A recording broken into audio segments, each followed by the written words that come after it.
Welcome to Manu classes. तो problem को solve करते हैं। इस क्लास की फर्स्ट प्रॉब्लम गेट 2006 की प्रॉब्लम है। आज हम प्रॉब्लम्स जो सॉल्व करेंगे क्रिटिकल थिकनेस ऑफ इंसुलेशन और क्रिटिकल रेडियस ऑफ इंसुलेशन पर बेस्ड होंगी और आपके सारे कंसेप्ट क्लियर हो जाएंगे। ठीक है, तो first problem, with an increase in the thickness of insulation around a circular pipe, heat loss to the surrounding due to. आपको ऑप्शंस दे रखे हैं, किसकी वजह से बढ़ता है, कन्वेक्शन की वजह से बढ़ता है, कंडक्शन की वजह से बढ़ता है, कन्वेक्शन की वजह से डिक्रीज करता है, कंडक्शन की वजह से डिक्रीज करता है। ठीक है, तो हम ऑप्शंस पे बाद में आएंगे, पहले हम फिगर देखते हैं। ये आपका कोई पाइप हो गया, ठीक है, पाइप की आपकी आउटर रेडियस हो गई।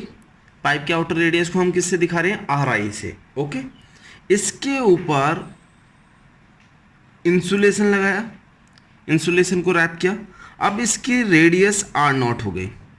ठीक है, अब इस क्वेश्चन में क्या कह रहा है कि आपके पास एक सर्कुलर पाइप है, अराउंड अ सर्कुलर पाइप, तो रेडियस RI हो गई उसकी। अब इसके ऊपर जैसे जैसे हम थिकनेस ऑफ इंसुलेशन बढ़ा रहे हैं, थिकनेस ऑफ इंसुलेशन क्या पार्ट है, ये पार्ट है थिकनेस ऑफ इंसुलेशन। कितना हुआ ये T R0 minus RA। Okay, जैसे जैसे आप R0 माइनस RI को बढ़ा रहे हैं, और ये बढ़ेगा कैसे, जैसे जैसे आप R0 को बढ़ाएंगे वैसे वैसे थिकनेस ऑफ इंसुलेशन बढ़ेगा। ठीक है, तो क्वेश्चन ये कह रहा है कि with increase in thickness of insulation आपका जो हीट लॉस है, heat loss to the surrounding due to convection increases, while that due to conduction decreases, convection decreases, while that due to conduction increases, convection and conduction decreases, convection and conduction increases। तो इसके लिए आपको पहले resistance में जाना पड़ेगा, किसका resistance बढ़ रहा है, किसका रेजिस्टेंस डिक्रीज हो रहा है, उससे क्लियर होंगी चीज़ें। ठीक है, तो उसके लिए हम ग्राफ ड्रॉ करेंगे, किसके बीच में, टोटल रेजिस्टेंस और आउटर रेडियस ऑफ इंसुलेशन, और you can outer radius of insulation. इधर मैंने ले लिया R टोटल, इधर ले लिया मैंने R0। ओके, अब मैं इसका ड्रॉ करता हूँ, ये होगा इन्वर्टेड टाइप। ओके, मिनिमम कहाँ पर होगा resistance, total resistance critical radius पे। ओके, अगर मुझे between heat and outer radius of insulation के बीच में ड्रॉ करना होता तो कैसे करता मैं, ये देखिए, कंसेप्ट बहुत क्लियर होने चाहिए, ये चीज़ें रट के नहीं आएंगी। तो फिगर मैं ये ड्रॉ कर रहा हूँ आपका, किसके बीच में है ये, हीट और आउटर रेडियस ऑफ इंसुलेशन। इधर मैंने Q मान लिया, इधर मैंने R0 मान लिया। तो मैक्सिमम हीट डिसिपेशन कहाँ पर होता है, eight critical radius. Okay, means in starting मैं पॉइंट का नाम दे देता हूँ, सपोज मैंने इसे OAB नाम दे दिया। ठीक है, और इसका भी OAB। ठीक है, O2A टोटल रेजिस्टेंस डिक्रीज कर रहा है और O2A हीट डिसिपेशन इंक्रीज कर रहा है, लेकिन ये टोटल रेजिस्टेंस है। इस रेजिस्टेंस में भी आपको ब्रेकअप करना पड़ेगा, तब जाके आप क्लासिफाई कर पाएंगे कि किसकी वजह से, कंडक्शन की वजह से बढ़ रहा है या कंडक्शन कन्वेक्शन की वजह से बढ़ रहा है।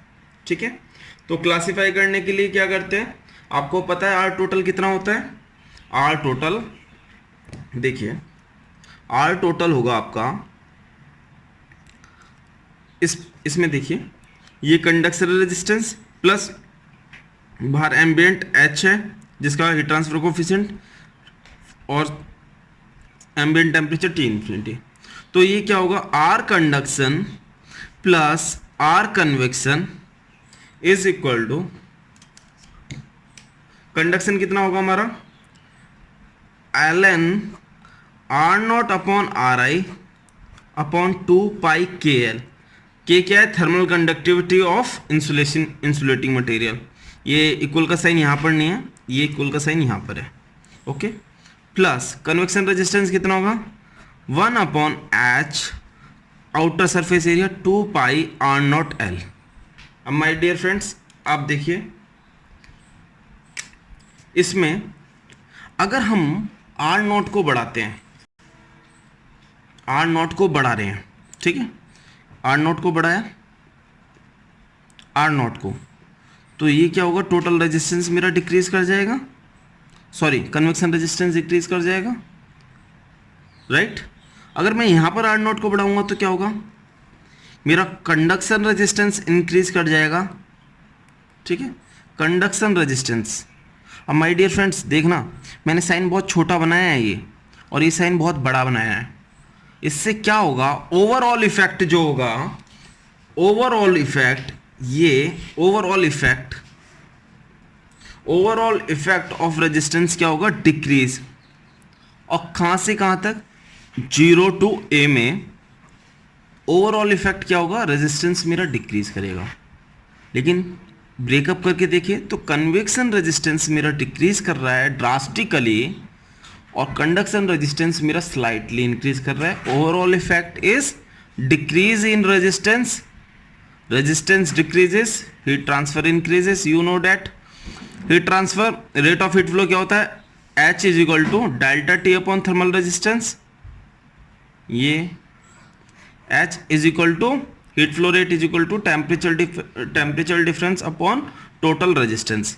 ये इन्वर्सली प्रोपोर्शनल हो गया, रेजिस्टेंस डिक्रीज कर रहा है, हीट फ्लो बढ़ेगा। देख लीजिए आप कर्व में, रेजिस्टेंस आपका डिक्रीज कर रहा है, हीट फ्लो इंक्रीज कर रहा है, ठीक है। तो इस क्वेश्चन में हमसे बोला है with an increase in the thickness of insulation around a circular pipe, heat loss to the surrounding due to. अब देखते हैं, जब यहां पर मेरा कन्वेक्शन रेजिस्टेंस डिक्रीज कर गया ड्रास्टिकली, तो हीट ट्रांसफर किसकी वजह से बढ़ रहा है, मेरा कन्वेक्शन की वजह से, कन्वेक्शन की वजह से हीट ट्रांसफर मेरा बढ़ रहा है, और कंडक्शन की वजह से मेरा स्लाइटली डिक्रीज कर रहा है। इसलिए मैं स्मॉल बना रहा हूं, इसे थोड़ा बड़ा बना देता हूं, इसे मैंने स्मॉल। तो ओवरऑल इफेक्ट मेरा इंक्रीज हो गया, देखिए इंक्रीज हो गया, ठीक है। तो यहां से आपका आंसर हुआ कन्वेक्शन की वजह से इंक्रीज करता है, while that due to conduction decreases. Answer A is the correct option. Okay my dear friends, मैं आपको और भी क्लियर कर देता हूं। देखिए इसमें ये तो मैंने O to A तक का बताया आपको, लेकिन A से B तक का क्या रहेगा, A से B तक का क्या रहेगा। जब A से B में कंडक्शन रेजिस्टेंस, मैं आप A से B तक की बात कर रहा हूँ, A से B तक की, यहाँ लिख देता हूँ आपकी सिंप्लिसिटी के लिए, ln R not upon RI 2 pi KL plus 1 upon H 2 pi R not L। Okay ठीक है,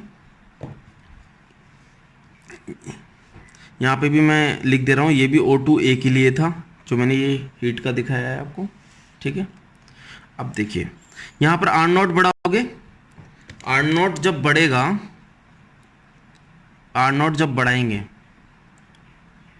तो ये जो वैल्यू है टोटल, ये स्लाइटली डिक्रीज करेगी, means convection resistance slightly decrease करेगा। लेकिन यहां पे जब मैं आर नॉट को बढ़ा रहा हूं तो मेरा कंडक्शन रेजिस्टेंस ड्रास्टिकली इंक्रीज करेगा। तो ओवरऑल इफेक्ट क्या होगा, ओवरऑल इफेक्ट होगा मेरा increase in resistance, total resistance. देखिए आप, रेजिस्टेंस मेरा बढ़ रहा है, देखिए टोटल रेजिस्टेंस बढ़ रहा है, राइट, जिसकी वजह से हीट डिक्रीज कर रहा है। ओके अब मैंने आपको यहां ब्रेकअप करके दिखाया, मेरा कंडक्शन रेजिस्टेंस यहां पर इंक्रीज कर गया ड्रास्टिकली। तो कंडक्शन की वजह से हीट ट्रांसफर मेरा ड्रास्टिकली रिड्यूस हो जा रहा है, ठीक है, ड्रास्टिकली। और कन्वेक्शन की वजह से मेरा, कन्वेक्शन की वजह से स्लाइटली इंप्रूव होगा, स्लाइटली। तो ओवरऑल इफेक्ट क्या हो गया मेरा, डिक्रीज इन हीट ट्रांसफर, जो कि हमारा किस में फेवरेबल होता है। ठीक है, आपका क्वेश्चन पहले ही सॉल्व हो गया था यहां तक, ये मैं आपको एडिशनल इंफॉर्मेशन प्रोवाइड कर रहा हूं। देखिए माय डियर फ्रेंड्स, ये जो वाला पार्ट होता है, ये होता है हमारा स्टीम पाइप के लिए फेवरेबल, और ये वाला जो पार्ट होता है ये होता है हमारा इलेक्ट्रिक केबल्स के लिए फेवरेबल। केबल्स में हम चाहते हैं कि मैक्सिमम से मैक्सिमम हीट रिजेक्शन हो ताकि उनकी करंट कैरिंग कैपेसिटी बढ़े। स्टीम पाइप्स में हम चाहते हैं कि मिनिमम से मिनिमम हीट रिजेक्शन हो या हीट रिजेक्शन ना हो ताकि हमारी स्टीम जो हाई टेम्परेचर पर फ्लो कर रही है वो कंडेंस ना हो। Okay, now my dear friends, move on to next problem. Come to problem 2। Problem 2 GATE पे 3 बार आ चुकी है, 93, 96, 99 में। ओके, सेम प्रॉब्लम आई है 96 में, स्टेटमेंट सारे सेम थे एक्सेप्ट वैल्यूज चेंज हो गई। ओके, वैल्यू चेंज हो गई।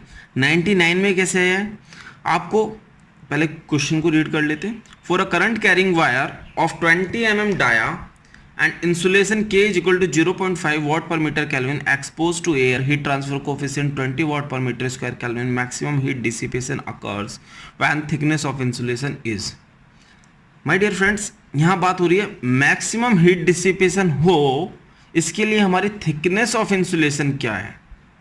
ठीक है, यहाँ पर आपसे क्या है, यहाँ पर आपसे एडिशनल वर्ड लगा के पूछ सकते हैं क्रिटिकल थिकनेस ऑफ इंसुलेशन। ठीक है, 99 में जो क्वेश्चन पूछा था उसमें लिखा था ऑप्टिमम थिकनेस ऑफ इंसुलेशन। ठीक है, तो आपको कंफ्यूज नहीं हो रहा है, चीज आपसे सेम पूछ रहा है, बट आपको बस एक चीज क्लियर रखनी है कि आपसे क्रिटिकल डायमीटर ऑफ इंसुलेशन पूछ रहा है, क्रिटिकल थिकनेस ऑफ इंसुलेशन पूछ रहा है, क्रिटिकल रेडियस ऑफ इंसुलेशन पूछ रहा है, ये सारी चीजें क्लियर होनी चाहिए। ठीक है, तो हम पहले एक फिगर देख लेते हैं। करंट कैरिंग वायर की बात हो रही है my dear friends, cylindrical shape की बात हो रही है, इसे भी ध्यान रखना है प्रॉब्लम को सॉल्व करते वक्त, क्योंकि सिलेंड्रिकल और स्फेरिकल में दोनों में क्रिटिकल रेडियस का फॉर्मूला अलग होता है, स्फेयर में डबल हो जाता है। ठीक है, तो देखिए मैंने ये सपोज वायर बना लिया। ओके, इसकी रेडियस मैंने आर आई मान ली। आपको क्या दे रखा है, डायमीटर दे रखा है डी आई 20 mm, तो मेरा आर आई कितना हो गया 10 mm। इंसुलेशन, इसके चारों तरफ एक इंसुलेशन लगी हुई है जिसकी थर्मल कंडक्टिविटी दे रखी है मुझे कितनी 0.5 वाट पर metre kelvin. Okay, expose to air, heat transfer coefficient दे रखा है 20 वाट पर मीटर स्क्वायर केल्विन। अब आपसे पूछ रहा है maximum heat dissipation occurs when thickness of insulation is. My dear friends, मैंने अभी आपको एक कर्व ड्रॉ किया था हीट और आउटर रेडियस ऑफ इंसुलेशन के बीच में, तो उसमें मैक्सिमम हीट डिसिपेशन कहाँ पर हो रहा है, क्रिटिकल रेडियस। ठीक है, तो क्रिटिकल रेडियस फाइंड करते हैं। क्रिटिकल रेडियस सिलिंड्रिकल शेप के लिए क्या होती है, K by H. K 0.5, H हमारा कितना है 20, तो ये हो गया 5/200, 2.5 अपॉन 100, ये आ गया हमारा 0.025 मीटर। ठीक है, 0.025 मीटर, और you can write it 25 mm। My dear friend, ये हमने क्रिटिकल रेडियस ऑफ इंसुलेशन निकाला है, अभी कंफ्यूज मत हो जाना, आप 25 टिक कर दो, गलत हो जाएगा आपका। ठीक है, तो अभी हमें क्या है, critical thickness of insulation find करना है। क्रिटिकल थिकनेस ऑफ इंसुलेशन क्या होता है, क्रिटिकल थिकनेस ऑफ इंसुलेशन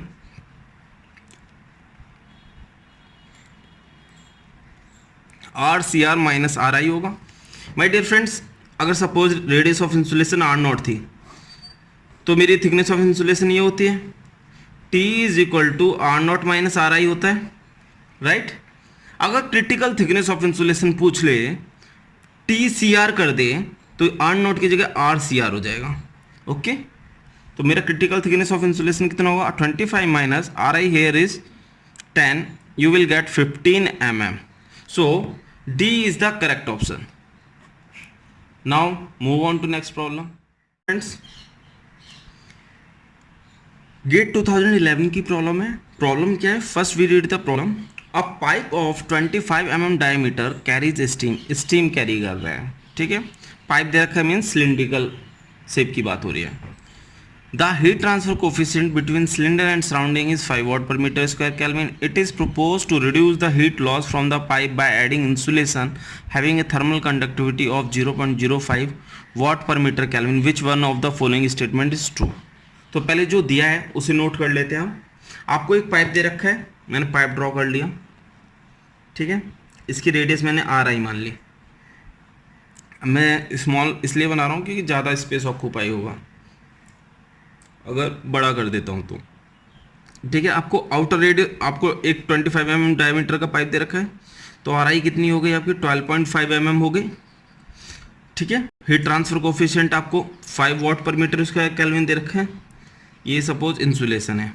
ठीक है, हीट ट्रांसफर कोफिशिएंट एम्बिएंट का दे रखा है आपको, जो बाहर फ्लूइड है उसका 5 वाट पर मीटर स्क्वायर केल्विन, 5 वाट पर मीटर स्क्वायर केल्विन। ठीक है, it is propose to reduce the heat loss from the pipe by adding insulation. हमने इंसुलेशन लगा दिया, उसकी थर्मल कंडक्टिविटी के दे रखी है, के हेयर इज 0.05 वाट पर metre kelvin.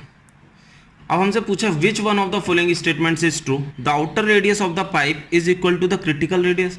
My dear friends, cylindrical shape की प्रॉब्लम है तो पहले हम क्रिटिकल रेडियस फाइंड आउट कर लेते हैं।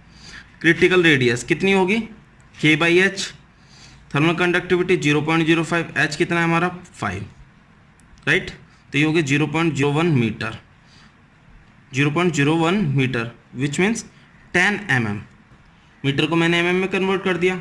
ठीक है, तो हमसे कह रहे हैं कि outer radius of the pipe की आउटर रेडियस कितनी है 12.5 mm is equal to critical radius. No, 12.5 is not equal to 10, तो ये क्या हो गया गलत। Okay, second, outer radius of the pipe is less than the critical radius. नहीं, क्रिटिकल रेडियस आपकी 10 है और आउटर रेडियस आपकी कितनी है 12.5 mm, तो ये क्या है आउटर रेडियस ज़्यादा है क्रिटिकल रेडियस से, तो ये भी गलत हो गया। Adding the insulation will reduce the heat loss. Adding the insulation, my dear friends, इसके लिए हमें ग्राफ कर्व देखना पड़ेगा। कर्व जब तक नहीं देखेंगे तब तक प्रॉब्लम सॉल्व नहीं होगी। सी, हीट डिसिपेशन और आउटर रेडियस ऑफ इंसुलेशन के बीच में ग्राफ ड्रॉ कर लेते हैं। ठीक है, ये देखिए, ये क्रिटिकल रेडियस हो गई। क्रिटिकल रेडियस में मैक्सिमम हीट डिसिपेशन होता है और क्रिटिकल रेडियस की वैल्यू कितनी है मेरी यहाँ पर 10 mm। सी, mm है। ओके, और मेरी पाइप की कितनी है 12.5 mm, तो पाइप की 12.5 mm है, तो वो तो इससे आगे लाई कर रहा है 12.5 mm। 12.5 mm सपोज यहाँ लाई कर रहे हैं। ठीक है, और मैंने माय डियर फ्रेंड्स आपको बताया था ये वाला रीजन जो होता है क्रिटिकल रेडियस के लेफ्ट हैंड वाला, राइट हैंड वाला, ये हमारा स्टीम पाइप के लिए फेवरेबल होता है, स्टीम पाइप के लिए। और ये वाला जो रीजन होता है ये होता है मेरा इलेक्ट्रिक केबल्स के लिए फेवरेबल। ठीक है, अब इसमें क्या कह रहा है थर्ड क्वेश्चन में, थर्ड ऑप्शन में, adding the insulation will reduce the heat loss. Of course 12.5 में अगर मैं कोई भी वैल्यू ऐड करता हूँ, सपोज मैंने 2 ऐड की, 3 ऐड की, तो वो वैल्यू इससे बड़ी होगी और आगे लाई करेगी। सपोज मैंने 2 ऐड कर दिया, सपोज 14.5 हो गया, आगे लाई, तो यहाँ पे हीट कितना हुआ, ये हुआ, और यहाँ पे कितना था, ये था। अब देखिए कितना डिक्रीज कर गया, इतना amount of heat rejection decrease कर गया। तो option C is the right answer, adding the insulation will reduce the heat loss. C is the correct option. अब डी पर जाने की जरूरत नहीं है, टाइम की कमी वैसे होती है एग्जाम में, आपको पता है। Now move on to next problem my dear friends, to problem 4 IES 1995 की प्रॉब्लम है, IES 1995 की। क्या है question, in current carrying conductors if the radius of the conductor is less than the critical radius then addition of electrical insulation is desirable as it reduces the heat loss from the conductor and thereby enables the conductor to carry a higher current. It enables the heat loss from the conductor, thereby enables the conductor to carry a higher current. It increases the thermal resistance of the insulation, thereby enables the conductor to carry a higher current. It reduces the thermal resistance. ये सब पढ़ने की आपको ज़रूरत ही नहीं है। अगर आपसे इतना क्वेश्चन में बोल देता है तो आपको डायरेक्टली क्या करना है, एक ग्राफ या कर्व ड्रॉ कर लीजिए। ठीक है, अगर दिमाग में ऑलरेडी बैठा हुआ है तो वो भी, ये भी ड्रॉ करने की ज़रूरत नहीं है। लेकिन अगर नहीं दिमाग में बैठा है कि आप कंपेयर नहीं कर पा रहे हो तो आप ड्रॉ कर लीजिए, सिंपल सी बात है। ये क्रिटिकल रेडियस हो गई। ठीक है, क्रिटिकल रेडियस पे हीट डिसिपेशन मैक्सिमम है। माय डियर फ्रेंड्स, मैंने आपको बताया है कि ये वाला रीजन होता है मेरा इलेक्ट्रिक केबल्स के लिए फेवरेबल। इलेक्ट्रिक केबल्स के लिए फेवरेबल क्या होता है इस रीजन में कि हीट रिजेक्शन इंक्रीज कर रहा है, हीट डिसिपेशन इंक्रीज कर रहा है। तो current carrying capacity of the electrical wire enhance हो जाती है। इसमें कहा है क्वेश्चन में, if the radius of the conductor is less than the critical radius, suppose मैंने रेडियस ऑफ द कंडक्टर मान लिया यहाँ पर है, ठीक है, मेरी आर से यहाँ पर है, तो यहाँ पे ये हीट इतना रिजेक्ट कर रहा था, ठीक है, इतना, ये वैल्यू। अब मैंने इसमें कोई इंसुलेशन ऐड कर दिया, then addition of electrical insulation is desirable. अब सपोज मैंने ऐड कर दिया, इसकी वैल्यू हो गई ये रेडियस की, सपोज पहले 2 थी, अब हो गई 5, 2 से 5 कर दिया, तो अब मेरा हीट कितना हो गया, ये हीट रिजेक्शन, इतनी अमाउंट ऑफ हीट मेरी इन्हांस हो गई जो हीट रिजेक्शन हो रहा है।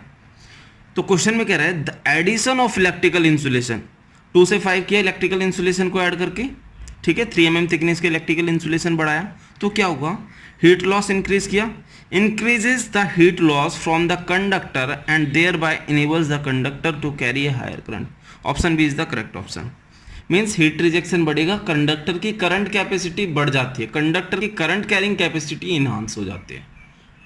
तो ये आपको कंसेप्ट याद रखना है, बाकी आपको इस कर्व की हेल्प लेनी है और आंसर को टिक करना है। Now move on to next problem my dear friends. Now come to problem 5, IAS 2000 की प्रॉब्लम है। A copper wire of radius 0.5 mm is insulated with a sheathing of thickness 1 mm, sheathing means insulation, ठीक है, 1 mm having a thermal conductivity of 0.5। Very important point is copper wire cylindrical shape की बात हो रही है, outside surface convective heat transfer coefficient आपको 10 दिया है। If the thickness of insulation sheathing is raised by 10 mm then the electrical current carrying capacity of the wire will. आपको पहले एक कंडीशन दे रखी है यहाँ तक, फिर कह रहा है कि थिकनेस ऑफ इंसुलेशन सीथिंग मैंने 10 mm रेज कर दी, तो आप बताइए उसका क्या इफेक्ट पड़ेगा, ठीक है। तो हम क्वेश्चन को सॉल्व करते हैं, पहले जो डाटा दिया हुआ है उसे नोट करते हैं।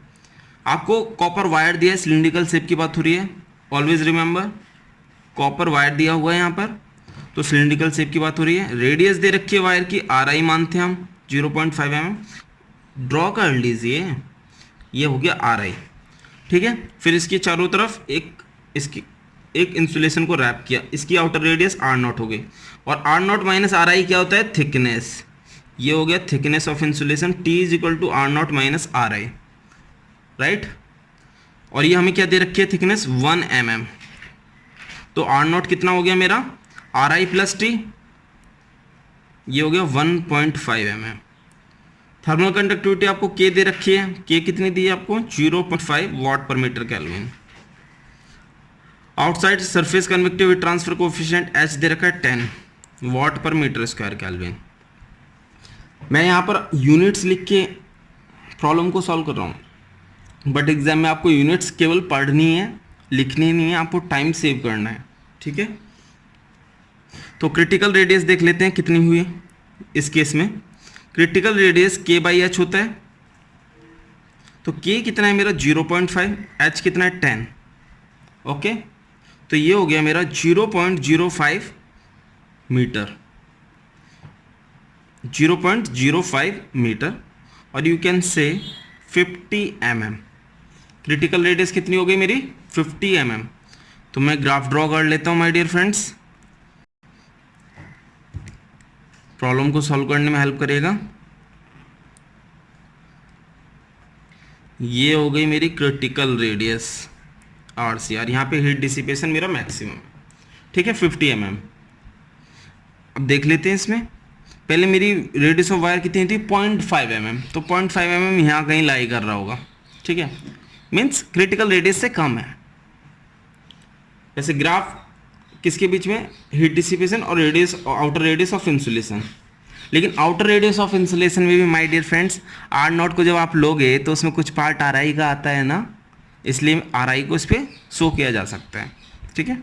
तो RI मेरा 0.5 mm था, ठीक है, 0.5 mm, क्रिटिकल रेडियस आ गई 50 mm, ठीक है, 50 mm। क्वेश्चन क्या कह रहा है, if the thickness of insulation sheathing is raised by 10 mm, means इस T में 10 mm और ऐड करने के लिए बोल रहा है, T में 10 mm और ऐड करने के लिए बोल रहा है। अब दूसरा केस ले लेते हैं जो दे रहा है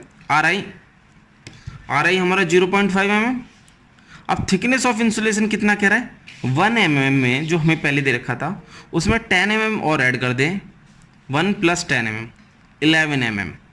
तो आप पूछ रहा है क्या केस बनेगा, तो आर नॉट कितना हो गया मेरा, आर नॉट हो गया RI + T, RI + T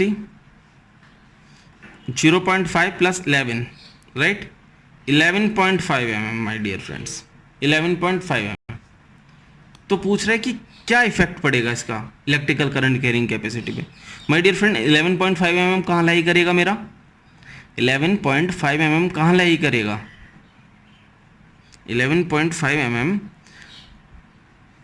यहाँ कहीं लाई करेगा बीच में। ये आर नॉट आप 1.5 mm मान लीजिए, दिया हुआ है 1.5 mm, आपको पहले 1.5 mm आउटर रेडियस दे रखी थी इंसुलेशन की, आप कितनी हो गई 11.5 mm, 11.5 mm, ठीक है। देखिए यहाँ से मैं ले जा रहा हूँ ऊपर, यहाँ से ले जा रहा हूँ ऊपर। माय डियर फ्रेंड आप देख सकते हैं पहले कितना था हीट डिसिपेशन, यहाँ पर था फिर यहाँ पर हो गया, तो हमारा कितना वर्टिकली कितना इंक्रीज कर गया, इतना अमाउंट इंक्रीज कर गया। और आपको पता है इलेक्ट्रिकल करंट कैरिंग कैपेसिटी कब बढ़ती है वायर की, जब हीट रिजेक्शन इन्हांस हो जाता है, हीट डिसिपेशन इन्हांस हो जाता है। तो इसका आंसर क्या होगा, electrical current carrying capacity of the wire will increase, D A is the correct option, will increase. आपको समझ में आ गया होगा, अच्छी प्रॉब्लम थी, ठीक है। Now move on to next problem of this class. Question क्या है पढ़ते हैं, IAS 96 की प्रॉब्लम है। It is desired to increase the heat dissipation rate over the surface of an electronic device of spherical shape. Shape is very important my dear friends, critical radius की value change हो जाती है, shape change हो गई तो। Spherical shape of 5 mm radius expose to convection with heat transfer coefficient and by encasing it in a spherical sheath of conductivity. For maximum heat flow, the diameter of the sheath should be, my dear friend, spherical दिया है आपको, ठीक है। और क्या data दे रखा है आपको, electronic device of spherical shape of radius, आपको RI दे रखा है 5 mm, कन्वेक्शन 10 mm 10 वाट पर मीटर स्क्वायर केल्विन, और आपको दे रखी है थर्मल कंडक्टिविटी 0.04 वाट पर मीटर केल्विन, ठीक है। क्रिटिकल रेडियस कितना होता है स्फेरिकल शेप में, 2K/h, 2K/h। तो ये कितना हो गया 0.08/10, that is equal to 0.008 meter, which can be written as 8 mm। My dear friend ये क्रिटिकल रेडियस ऑफ इंसुलेशन है, means critical radius of sheath है, बट क्वेश्चन में क्या पूछा है, डायमीटर। तो डायमीटर कितना हो गया मेरा 16 mm, so B is the correct option. तो इसमें दो चीजें इंपॉर्टेंट थी, एक तो आपको स्फेरिकल शेप दे रखा है, दूसरा आपको डायमीटर ऑफ क्रिटिकल डायमीटर पूछा है, not critical radius of insulation, क्योंकि इसमें 8 मीटर ऑप्शन 8 mm भी ऑप्शन दे रखा था, आप गलती कर सकते थे, इसलिए आपको थोड़ा ध्यान देना है। Now move on to last problem of this class 7, DRDO 2008 की प्रॉब्लम है। क्या है question, as the thickness of insulation around a heated cable gradually increases from 0, heat transfer from the conductor पूछा है क्या इफेक्ट होगा। तो my dear friend heat transfer की बात हो रही है, आपको कर याद है Q और R0। अब आप सोच रहे होगे कि मैंने R0 के बीच में क्यों बनाया, outer radius of insulation, R0 outer radius of insulation होती है, ये क्रिटिकल रेडियस होगी, क्रिटिकल रेडियस में मैक्सिमम हीट डिसिपेशन होता है। माय डियर फ्रेंड्स आप देख लीजिए, ये कोई मेरा कंडक्टर हो गया जिसकी मैंने रेडियस RI मान ली, ठीक है। इसके चारों तरफ मैं इंसुलेशन की थिकनेस बढ़ा रहा हूँ। सपोज मैंने ये इंसुलेशन की थिकनेस ले ली, ये बढ़ रही है, ये ले ली, ठीक है। और ये आउटर रेडियस क्या होगी R0, तो ये थिकनेस कितनी निकल कर आई T हुआ मेरा R0 माइनस RI। अगर मेरा R0 RI तो फिक्स है, R0 वेरिएबल, R0 बढ़ेगा तो थिकनेस बढ़ेगी। क्वेश्चन में क्या कह रहा है, थिकनेस ऑफ इंसुलेशन जब बढ़ रही है, इंक्रीज कर रहे हैं फ्रॉम 0, तो हम ये भी कह सकते हैं आउटर रेडियस ऑफ इंसुलेशन को इनहांस कर रहे हैं। इसलिए मैंने heat dissipation and outer radius of insulation के बीच में कर्व ड्रॉ किया, ठीक है। तो आपको कर्व से आंसर मिल जाएगा, आउटर रेडियस ऑफ इंसुलेशन जैसे जैसे बढ़ रही है, हीट फर्स्ट इंक्रीज कर रही है देन डिक्रीज कर रही है। So option C is the correct option. My dear friends, मैंने सारी टाइप्स की प्रॉब्लम्स कवर कर ली हैं, critical radius of insulation, critical thickness of insulation, diameter, critical diameter of insulation, और आई होप आपको सभी प्रॉब्लम समझ में आई हो। अगर आपको वीडियो पसंद आए प्लीज़ लाइक करें, शेयर करें, सब्सक्राइब करें। मैं all types of problems cover करूँगा, आगे आने वाली सीरीज में भी सारी टाइप्स की प्रॉब्लम्स कवर करूँगा। सो अगर आपको वीडियो पसंद आए प्लीज़ लाइक करें, शेयर करें, सब्सक्राइब करें। Thank you so much.